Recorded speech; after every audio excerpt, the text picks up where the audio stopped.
Nous avons un devoir à l'égard d'Haïti, compte tenu de ce qu'a été l'histoire. Haïti ne redécollera jamais sans énergie.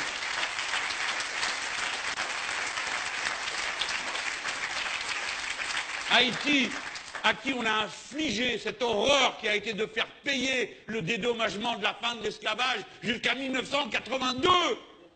Nous avons une dette. Nous avons une dette.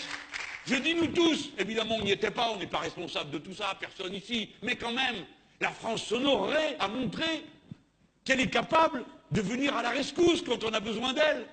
Vous vous souvenez de toutes ces critiques abominables qu'on a entendues contre Cuba? Mais si j'étais un Haïtien, je prie pour être à Cuba, pour que mes enfants n'aient pas besoin de manger de la terre, pour ne plus avoir mal au ventre, de la famille.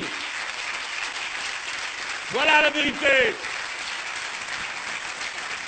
Nous devons nous développer et être le département pilote pour pouvoir amener à Haïti les machines et les process de production qui leur permettent d'avoir l'accès à une énergie facile et bon marché, notamment celle qui vient de la mer.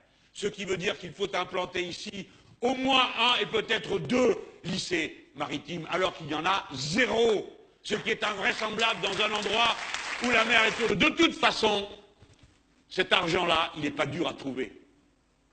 Le banquier central européen donne chaque mois,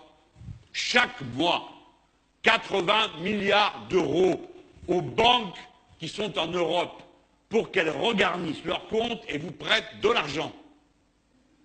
Elles regarnissent leurs comptes et elles vous prêtent rien.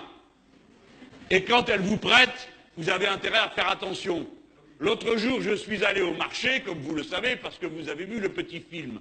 Et quand je suis arrivé au bout du marché, il y a une dame dont le commerce a brûlé. Et elle a dû tout recommencer.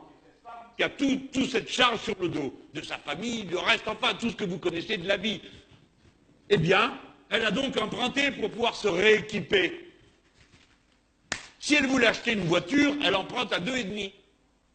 Mais pour refaire marcher un restaurant, avec plusieurs employés, eh bien, elle emprunte à 7,5.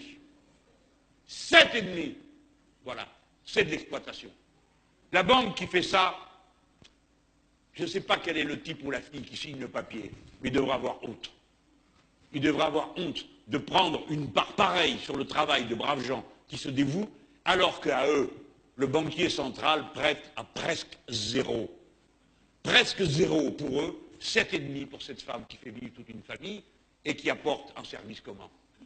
Voilà pourquoi, quand je dis que vous n'avez rien à attendre des banques sans leur serrer la gorge, je parle peut-être fort, je parle peut-être pointu, mais je décris cette vérité humaine-là. Et les gens, poudrés et parfumés, qui sont si contents d'eux-mêmes et de cette économie flexible, compétitive et le reste, évidemment, regardent tout ça de haut et me voient moi comme un sauvage. Mais les vrais sauvages, c'est eux. C'est les gens qui sont capables d'asservir les autres de cette façon-là.